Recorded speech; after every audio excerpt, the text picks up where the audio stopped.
I missed you. I did. I missed you. I don't know. You could not have missed me because of Tommy Pigott. Thank you for taking care of him, being nice the first day and not so much the next day. But thank you, Tommy. Great job. I'm very, very proud and honored that you were standing up here. Thank you. I appreciate it. Thank you, everyone, for being here. Welcome aboard. Daphne smiling. That's a good sign. But she's always smiling. That might be a bad sign. We do, of course, have a statement and a few announcements here. And thank you again all for being here. We condemn the heinous murder of 2 staff members from the Israeli embassy in Washington, D.C. last night. Every day we talk about in this room the aftermath of one of the most obscene attacks on Jews in history.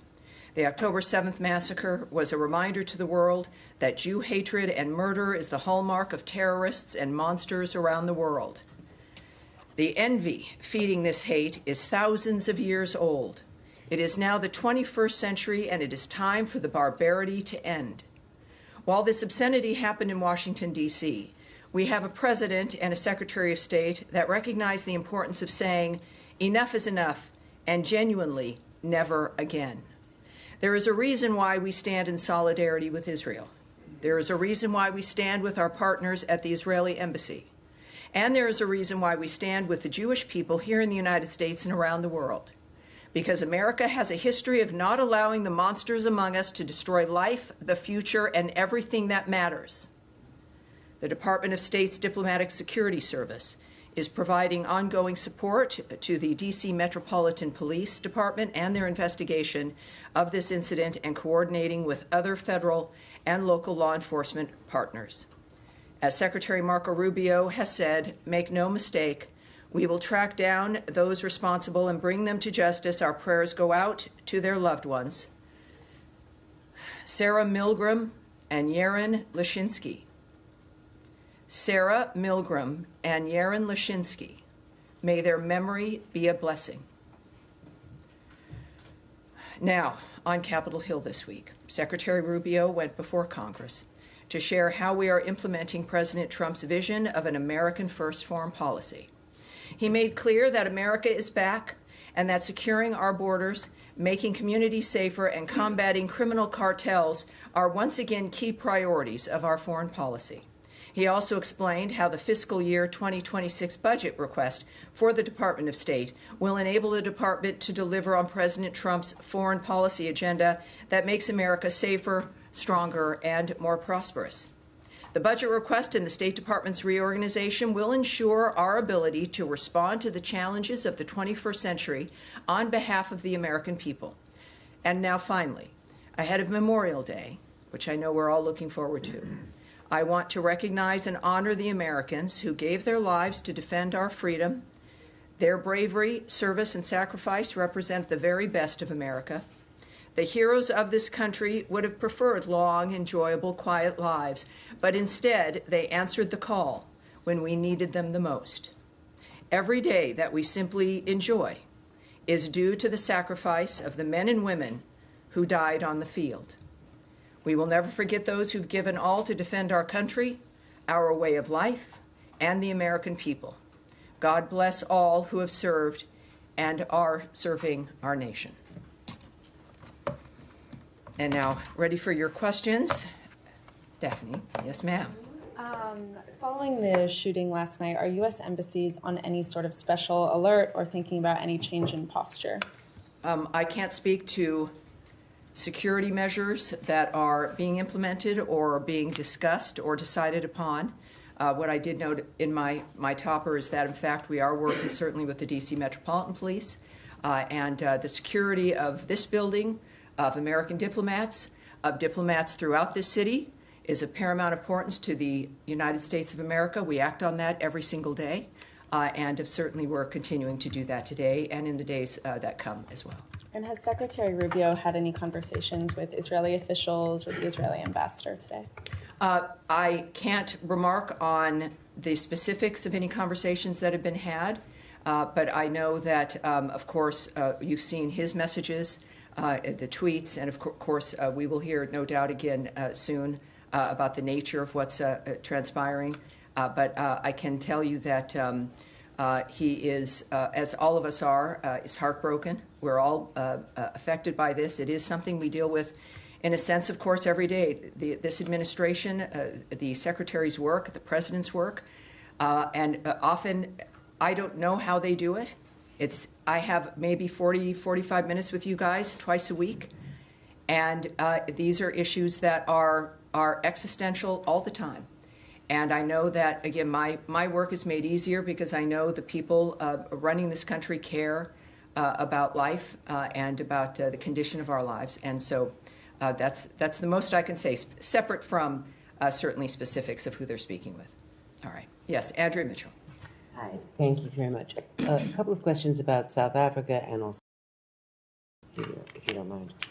In South Africa, the State Department is empowered legally with deciding when a genocide exists.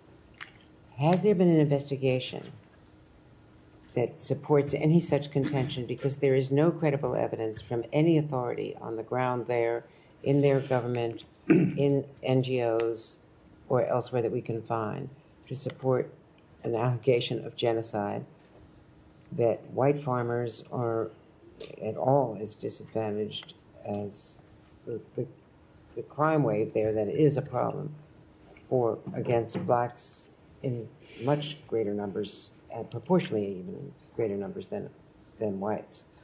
The fact checkers have shown that the white crosses were put up as a protest against the criminal movement and against the death of the farmers.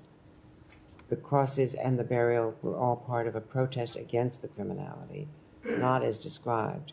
So what information was given to the White House, if any, by the State Department, by the experts in the field, to support what was described as an ambush widely around the world of a South African visitor who had a celebrated background as a leader of a biracial government and someone who was jailed with Mandela and who has been one of the civic leaders of a new South Africa, as troubled as their history has been and as troubled as their current situation is? Well, I would say that, as we all knew, of course, the president has been very vocal about his concern about the violence, the nature of what's been transpiring in South Africa. The president did not come to the United States of America unaware of the position and the posture of the president and of the Secretary of State and of his administration. So I would argue against very much that there was some kind of an ambush.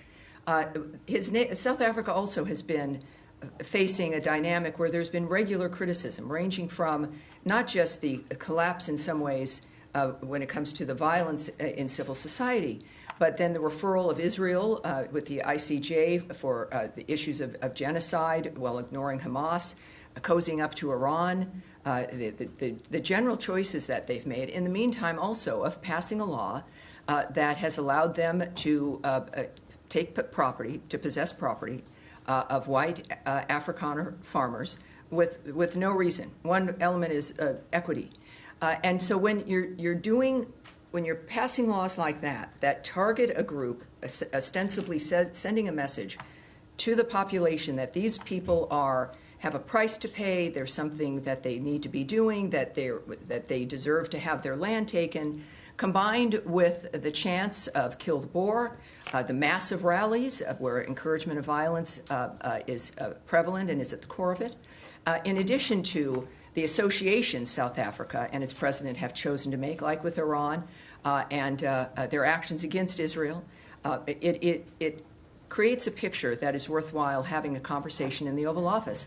And that is, I think, it is the transparency of the president, certainly both leaders aware of what the concerns have been and what the arguments have been.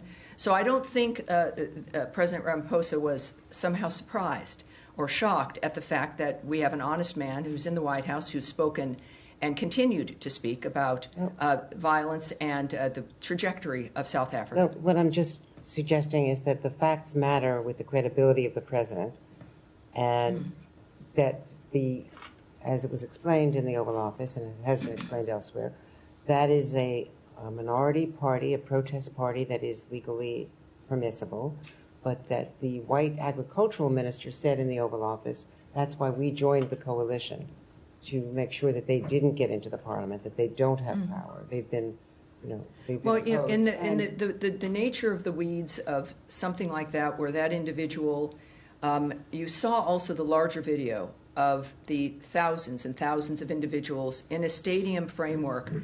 And I think that what Americans in the world and what South Africans see is a movement and an attitude that is not only not punished, But it's not but a majority reinforced, movement. but Andrea, reinforced with a law that says, oh, those people that you're calling to have be killed, yeah, let's take their land. Who does that? Who does that in the midst of that environment? And I think that when we think about, I'm not certainly going to get ahead of the president. President Trump is someone that the world knows, says what he thinks and acts on what he thinks. But I think that it was very clear, and he's been clear, as has the secretary, about the problems with South Africa, the nature of the signals it sends, the quality or lack thereof of life, the fact that we have taken in refugees, very basic standard of looking for asylum. They've met that standard, and it's more than just complaining. It is about acting and finding Well, an now that you element brought that that where up. we can make a difference for those people. Taking of the land, first of all, it's with judicial review when it has happened. It's not. Now, let me not correct you right there, that- Andrea, and then I'm going to move on. This particular law they tout has not even been implemented yet. That's correct. So it's not about judicial review. The law, if you have a judicial review of a law that says there is no standard, well, then you'll have judicial review of no standard. But they have not taken All right, the land. but this, and it is in part, I would argue, because of the global attention that has been placed on them because of President Donald Trump's attitude, his comments, and bringing attention to that framework in general. That is why that hasn't been acted on. And I will move on, No, but but I think I've been brought clear. up Yes, the Matt, refugees. I Excuse me, think you you have brought up the probably something to refugees, say. Tammy. Let me just- Andrea, you've had 4 questions. I've answered them. You've asked in depth. We are going to move on. Yes, sir. I'm sure others might have the same sort of question. Thanks. Yes, sir. Thanks, Tammy. Two, I think, should be quick ones on sanctions. One, can you just explain the discrepancy or apparent discrepancy between what Secretary Rubio tweeted last night on Venezuela sanctions and what the Special Envoy Grenell said? The Secretary saying that the Chevron waiver would not be extended, and Special Envoy Grenell saying it would be. And then, just secondly, on Syria sanctions. Sure. What's the status of the relief that the president promised last week? Thank you. Well, I can tell you that the secretary he put up a tweet making it clear where we stand on Chevron, which is a license which is due to expire in May. And what I will speak to is not what others have said, but certainly the people who are in charge of the nature of what we're doing, and that is Secretary Rubio, making it clear that that license is going to expire. And so that's what I take my lead from is his remarks in that regard. So there is no confusion. I think many people on every issue can have a lot of opinions, but I think clearly who we look to are the people who have the power to have the impact and who make the decision. And of course, this is at the direction of President Trump as well. About Syria. Yes, it was a very exciting moment. I was in Riyadh and in the building when President Trump announced that he was lifting the sanctions on Syria. That is something that we've discussed, and many people have wondered when that would occur. And clearly the president decided now was the time. And I do know that, of course, there's a team of people who immediately started working on that, who are working on it now. There is, of course, it's worth noting that the president has some powers in the nature of what can get done, but sanctions are administered through different departments in this country. So his was a message, and certainly the order to reverse our dynamic, to remove the sanctions, which involves departments like the Treasury Department. So it is a process that will take some time, but as we know with the Trump administration, that they've sped up the train a bit. And they understand the importance of getting things done quickly, and that is the intention of getting things done quickly as they take the order from the president from that afternoon. And we're working on it. It's been a week. But I do think, because of not just the urgency, but they understand the urgency, but of the recognition of this administration, the government as a whole, of how the president works, that things have to happen and should happen as quickly as possible. So all I can say is, without a specific date, is it will be done quickly, and certainly more quickly than we're used to. Thanks. All right. Yes, ma'am. Can we go to Gaza? Sure. Secretary Rubio said in one of his hearings on the Hill that he had met with the World Food Programme in Rome. I just want to get clarity on whether this means that the current U.S. policy is for the UN's leading food program, leading food organization, is like that they will remain the main food provider for Gaza, hence his meeting with them, or whether that... You're reading an awful lot into a meeting. It would be good to that get you've heard more about. detail on it. Sure. Given there's a lot of reporting on heated conversations between humanitarian aid organizations, Sure. discussion over this new Gaza Humanitarian Foundation, and I've got one more after that. Sure. Well, Secretary Rubio visited with Cindy McCain, who leads that program. And he doesn't visit personally to shut something down. It was, from what I know, a very good meeting. I cannot share the details with you, as you might imagine. But I think that regularly we should view the nature, and certainly after the rhetoric the Secretary's used and the actions that the State Department has implemented when it comes to our continuing commitment to life-saving aid around the world, and certainly food aid, is that I would have expected, since her office is in our embassy at the Holy See, that is a meeting that should have taken place and did take place. And I'm looking forward to the nature of that kind of a conversation and what can come from it. And we'll see. But it was that entire visit was very good. I think very certainly we went to the inaugural mass with the Pope. But overall, it was a recognition and a commitment, seeing this from the Secretary, being there as he is a practicing Catholic, but also knowing how each part of his work mattered and also was implemented on that trip. The nature of what the importance of Italy, the importance of the Vatican, the importance of faith, and the nature of his work in the process. And of course, that meeting was part of that work. So it's just part of looking at options? I'm not going to speculate or guess. I'm a little psychic, but not enough for that to answer that specifically. A little psychic, you know. So what can you? Nothing you want to know. But it's don't speculate on that. But I do think because of the speed in which we work, we will all see the intention of the Secretary, the nature of what's happening with the World Food Program, and under certainly the leadership of Cindy McCain and what her intentions are as well. So Okay, we're just looking forward to quickly it. related- So you had some more. You had Sudan. Just one on Gaza Yeah, as well. Gaza, This, yes. Gaza Humanitarian Foundation. Sure. There's reporting about private security that would be used for this new foundation. I just want to understand if this administration is okay with private security personnel for a foundation like that, presumably of which they'll be armed, going into Gaza, and presumably some of the personnel for that private security would be American citizens. Just want to understand what the watch out when you stance use is the on- word presumably. Watch out. I mean, looking at other private security firms and what they do, and some of Well, us work I for think them. that, yes, it's good that you're concerned about security. We all are. And that's been one of the problems we've had with Gaza, is the ability to move food aid and medical aid through an arena that is not thinking as you think. They are not concerned about safety. It is about terrorists who've been keeping food aid and medical aid from the people of Gaza, and that has impacted our ability to move all that aid, the aid that we've wanted to move through, that we would do only when it was safe to do so. So our concern has been constantly about safety and what we could achieve in that environment. That's the point of ceasefires, is to have safety. So I would, with that being a standard, that we will support having things move in if it can be safe, that having a security service is important. I think we all would agree. I won't get into the details of how it's being managed, but because that's the Gaza Humanitarian Foundation, which is private and operates on its own.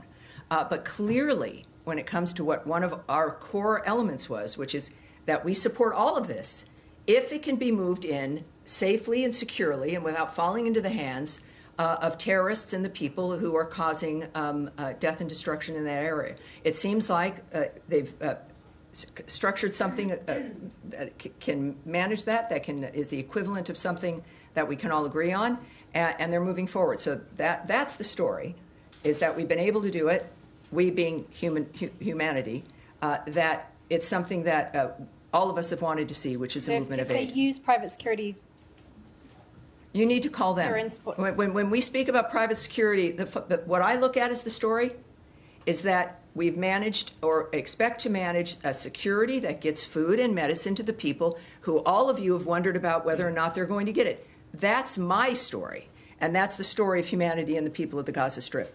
Yes, sir. On Iran, Mr. Witkoff is meeting with Mr. Arakchi tomorrow in Rome.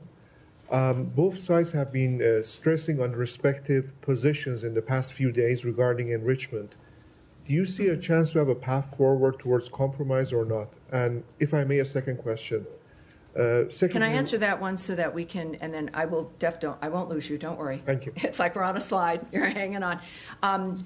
Yes, what I can say is that we've made it clear on every project we're working on, certainly including Russia and Ukraine, that our involvement is really because we feel we can make a difference, and that's why we do it. This additional meeting, certainly the fifth round of the nuclear talks, would not be happening if we didn't think that there was potential for it. And so I would say that clearly we believe that we are going to succeed. We've also been very clear on some basic things, like they're not going to have a nuclear weapon.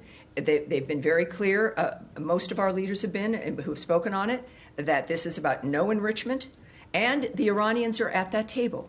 So they also understand what our position is, and they continue to go. So we feel something's good enough for us to continue this work. Second Yes, sir. question. Secretary Rubio this week at the Senate Foreign Relations Committee said that the past four meetings have been focused on enrichment only.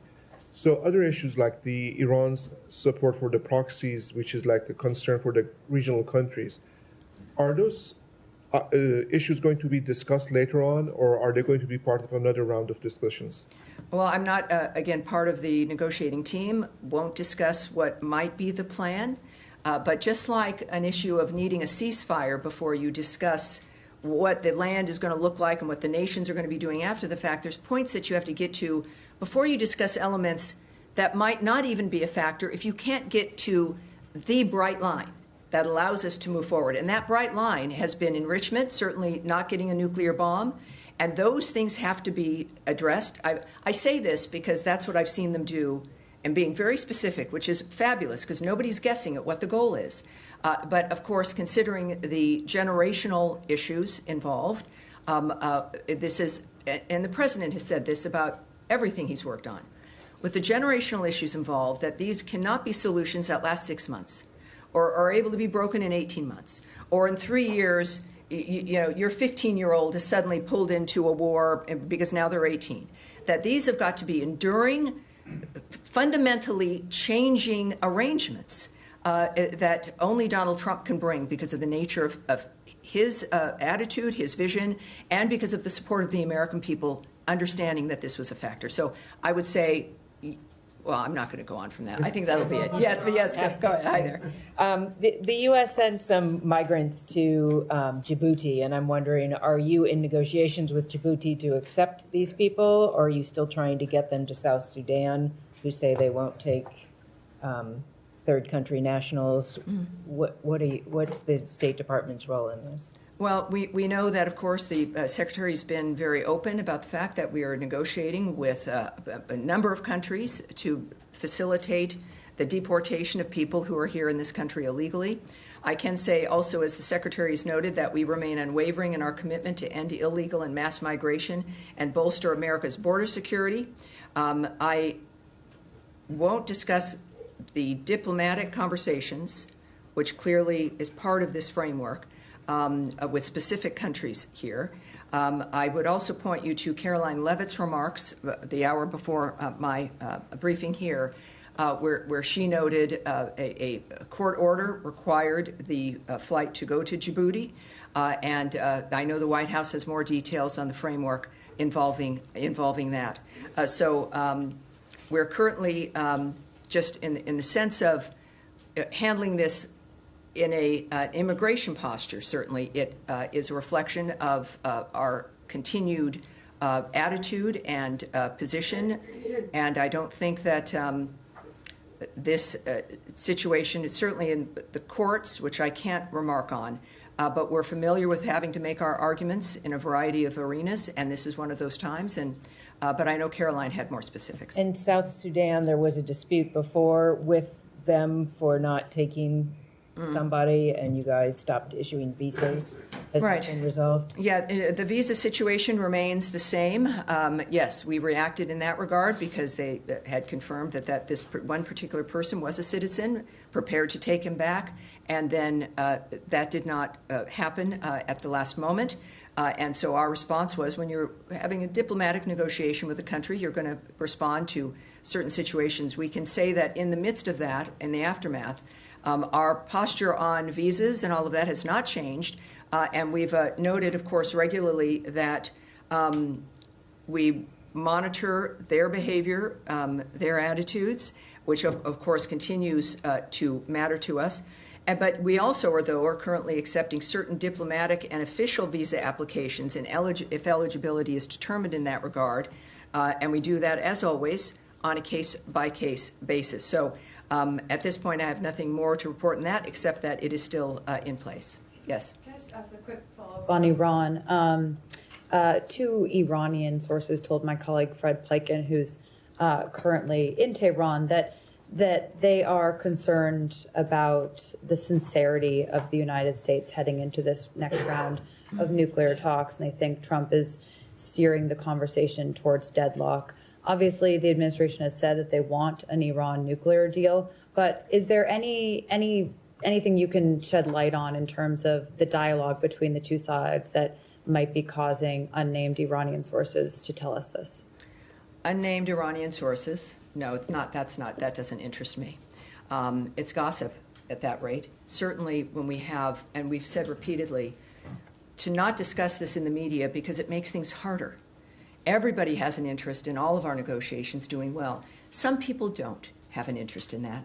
And that's where you get unnamed sources from, I don't know if there's an Iranian National Enquirer, maybe there is, but that's not something that I'm going to take seriously. What is the story and what matters is that everyone is at the table in Rome. And what is the intention of Steve Witkoff going into the talks? Well, it's very clear what I've also just said a little earlier, and we've said in multiple briefings. The goal is to end the inability for them to have a nuclear weapon, to change and end the enrichment of their nuclear program and the intentions of that nuclear program. So it's a significant structural change in what Iran thinks it's going to be doing.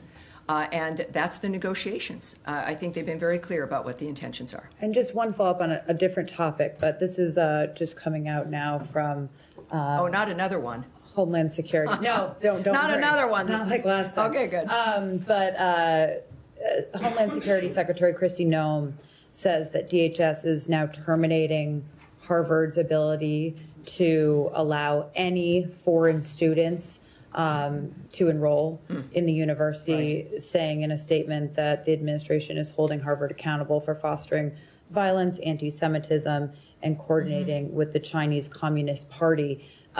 This is obviously a program that isn't run out of the State Department, but some of these J-1 visas are issued by the State Department. So can you shed some light on this decision by the administration? We've seen those reports, and we're looking at them, and I can't answer that immediately, but as soon as we might have an answer, I can get it to you.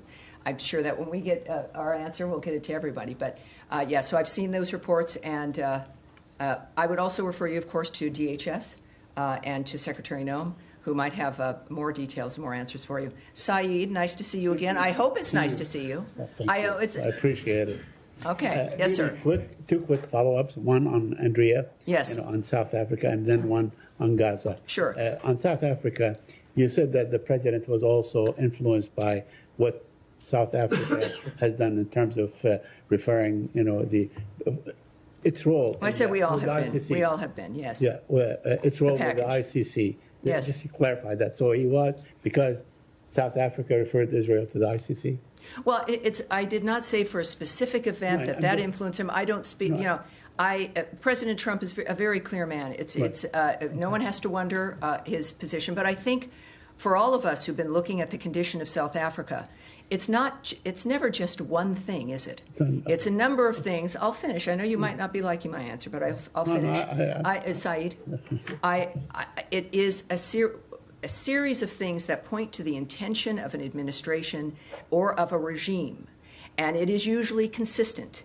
So if you're wondering about the nature of why it matters that people are at a huge stadium shouting "Kill the Boer," which are for those at home, the Dutch descendants of settlers of South Africa, and who are white farmers, combined then with the government that says, "Oh, we reject that; they're not part of our government," but then pass a law that allows the government to take the property of those very same people, simply because they're white farmers. So that speaks to the intention of a regime, in addition to their behavior with other nations, their foreign policy, how they would view the victims of October 7th, the Jews, as those who should be referred to a criminal court versus Hamas, in addition to having a rather cozy relationship with Iran. So you don't need to be in a seminar at Stanford to understand and to recognize the trajectory of South Africa. That is the argument for those who are looking at that, again, beyond one issue. And I think those issues speak quite loudly.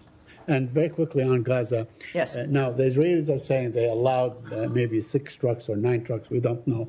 And international agencies say no trucks were allowed in. Could you clarify if you have the information? Have any trucks been allowed in? The number of trucks, if you know the number, and so on, and what's next in terms of figures and numbers? Well, I won't share numbers with you, but what I can tell you, and you know this, having covered this situation, right, that Israel's been honest about the nature of what it's been doing and why, as it fights for its security and in its own defense. There's, if you're getting a report from Israel about the nature of what has moved into the region, I would suggest that you should take that report seriously. I think that everyone knows that the eyes of the world are on that region, and at the same time, the story is, what I would argue, is, as opposed to the numbers, is the fact that aid is moving in to Gaza. And it's interesting to me, Saeed, that is something that I've talked with you, and we've even had some sort of fights about. And that isn't something that has been recognized, but I'll do that recognizing, and that's what the real story is. Yes, sir, in the back. Yeah, thank you, Tammy. Kurdish delegation led by KRG Prime Minister Masoud Barzani is in town. They have signed 2 energy deals with the U.S. companies valued at $110 billion US. These 2 deals have been rejected by the Iraqi government. I'm wondering if you have any comments and reaction to that, and do you have anything to share with us about his scheduled meeting with Secretary Rubio tomorrow? Well, I can tell you that we were pleased to see Prime Minister Barzani sign massive deals with U.S. companies to expand natural gas production in the Iraqi Kurdistan region, which will help Iraq harness its own domestic resources to become energy independent, which we've, again, talked about. It's really great. We've talked about these things. Often I can't give you answers. We don't know when it's going to happen. And then to be able to report to you that it has happened. And that is a key administration priority. And being energy independent is obviously a major national security issue. So these deals, I think it's like over $100 billion. And yes, and that's what we've all been working for. So we support these deals, and we have encouraged Baghdad and Erbil to work together to get gas production to commence as soon as possible. At the same time, we have, of course, the declaration that these are null and void, right? Yeah. Now, this is the kind of shenanigans that can be a problem. But we also know that, I'll give you a sense of our relationship with Kurdistan. The Kurdistan Regional Government Prime Minister and his visit to the United States signals our desire to strengthen the U.S. relationship with the Iraqi Kurdistan region. And as you've noted, Secretary Rubio will meet with KRG Prime Minister Barzani to discuss expanding trade and investment between the United States and the Iraqi Kurdistan region. He has also stated, Secretary Rubio, that we support the Kurdish autonomy and the U.S. companies doing business there and urge the government of Iraq to respect this economic lifeline that is necessary to prosper and succeed. We believe that U.S., Iraqi, and Iraqi Kurdish interests are best served by having a strong and resilient Iraqi Kurdistan region within a sovereign and prosperous federal Iraq. Thank you so much. All right. Yes, sir. Yes. Issue. Well, I won't have much more, but you're welcome to do You it. deferred to DHS, but in a Sure. big picture, presumably the United States wants to attract the best and the brightest insofar as foreigners, students, immigrants.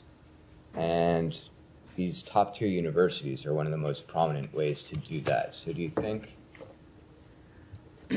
prohibiting Harvard to enroll foreign students kind of gets in the way of that goal? Well, again, I can't speak to Secretary Noem's plans and strategy and her decision to implement this. What I would argue is that we have an interest as a nation, as President Trump has spoken to quite often, that we have an interest as a nation for these universities that are supposed to be the gold standard to actually deliver people who are educated and can function in society and on campuses that encourage a learning environment as opposed to one of left-wing activism, where you have individuals leaving the university level in this country as our rates are declining when it comes to comprehension and reading and a whole host of other things. That it has to be more than just a label or a brand. It has to deliver results for the families that do pay a lot of money for it. And I think that there's a point, as you've seen, I think it's obvious from the Trump administration, with the federal money that flows into those coffers and the nature of the kind of talent. You can speak about foreign talent. Let's speak about American talent. You've got a wonderful kid who's done very, very well, and then you send them to Harvard, and a kid comes home, and you don't even recognize them. And they're definitely primed to be a fabulous left-wing activist, but they're maybe not going to be able to get a job. And so, this is a recognition and movement that universities around this country are recognizing that American families have standards. We spend money so our children can be educated in the normal function of life. And we get kids back who have not received the kind of education we expected. COVID highlighted this for many of us. But I think that this opens up a conversation, as it should, between the federal government and the universities that we rely on and have been proud of, that we deserve to be proud of them again. And if we're going to speak about who we rely on for the best and the brightest, there's plenty of American kids who also deserve to be taken seriously. And I believe that we can handle all of them properly. Yes, sir. Thanks very much. My question is on U.S.-India relations. Secretary of State Marco Rubio and President Trump both are very famous in India.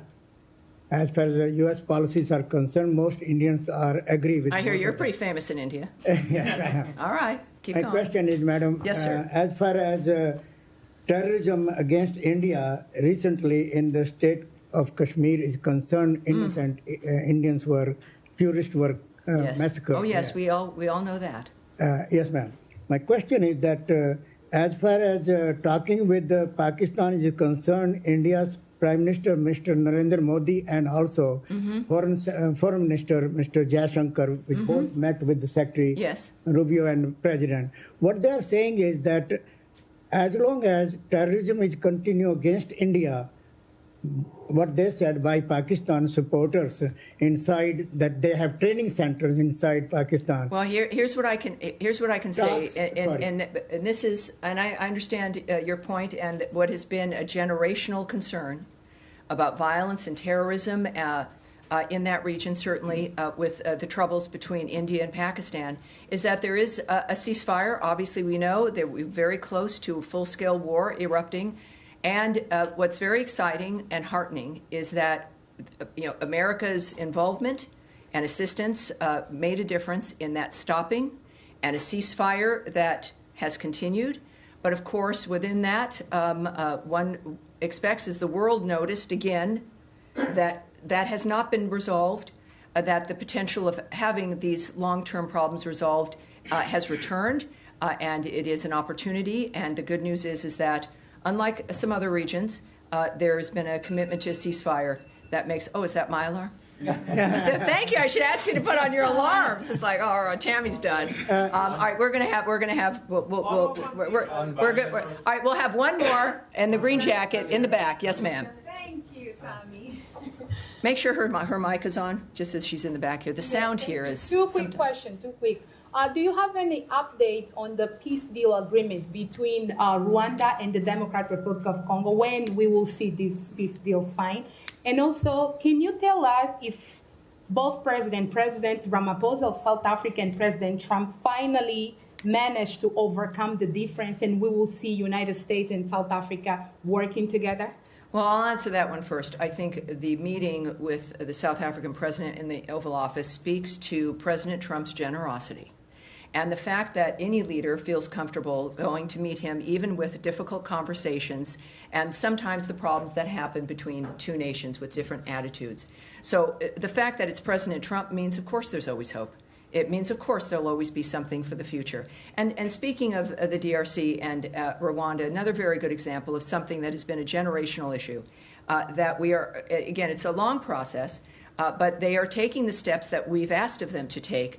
And that's also very promising. We can look for an update when it comes to what the new dates are and what else is expected. But what I can tell you is that continues. Another great change and dynamic. Sometimes, though, people forget and don't continue to ask, and I appreciate that you did, because there isn't any drama, because that things are changing for the better. So it causes less news, right? There's less interest. But it's worth following up as we watch these particular issues resolve, as, of course, the news is taken up by other issues. But this administration is committed across the board to peace and prosperity, and it seems the world's giving them a lot of chances to act on that. We do one more? One more. Yes, sir. My Italian friend right there. Two more. Yeah. Thank you. Well, yeah, indeed, one is on about Italy. Actually, the Vatican. So I was there. Beautiful place. Beautiful place. Very moving. And there was also some conversation with Parolin, which is the Vatican Secretary of State. So, are we seeing those conversations because we also have an American Pope that can actually better deal with our president? And how close are we to actually the negotiation at the Vatican? And then I have a second question on Russia. Yes, obviously the condition of the world existed before our new Pope Leo. I'm not a Catholic, but I'm very moved by the nature of that faith, and it was just a beautiful experience to be there. But I can tell you that, of course, the plans and the conversations with the Pope himself and certainly other leaders there was important. It always would be.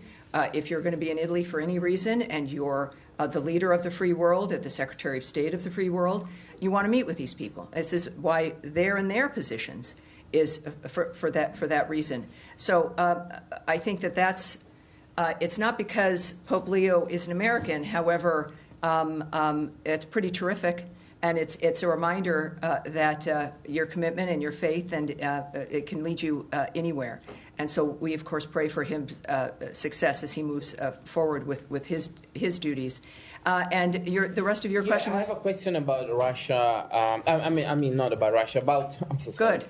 About the different approach they were seeing from this administration when it comes to diplomacy. We saw with yesterday with the South Africa, and then with Zelensky. Well, and I think you're seeing. I would go as this will be the last answer here. Is that we're seeing different envoys, different styles, ambassadors, the Secretary of State, the President on the phone, because you have to do that when you're not simply setting up meetings every 3, 4, or 6 weeks. That you're having meetings to make specific steps and have specific progress and deadlines because you're a business person and you know what's possible, or you know humanity and you know it's possible. When he says we need to have new ideas for Gaza, as an example, he really means that for everything, for how we conduct diplomacy. The Secretary, of course, is on board with that. It's natural for him. Traditional diplomacy, going, talking, getting deliverables, making sure the relationship is active and alive. And that is how you bond, you make friends, and your relationships with other countries are better. So the Secretary operates in that fashion, but yes, there's a huge difference in that we are on, well, certainly we have now, 3.5 years? You have people who want to make a difference. It's not just having fun in an office. It's changing people's lives for an endurable period of time, so that we, our generation, I'm seeing some younger people in this room, of course, always, but for our generation, my generation, that we can think we did everything we could and have had some success in making things better. That's the Trump administration. That will be its legacy, and it's an honor to be here. And thank you all very much. I appreciate it. I'll see you on Thursday. What is today? I'll see you on Tuesday. The trip, it's like, oh my gosh. I thought I was waking up in a hotel today, but I wasn't. Thank you, guys. Thank you. Great to see you. Appreciate it. Oh, here comes Matt Lee.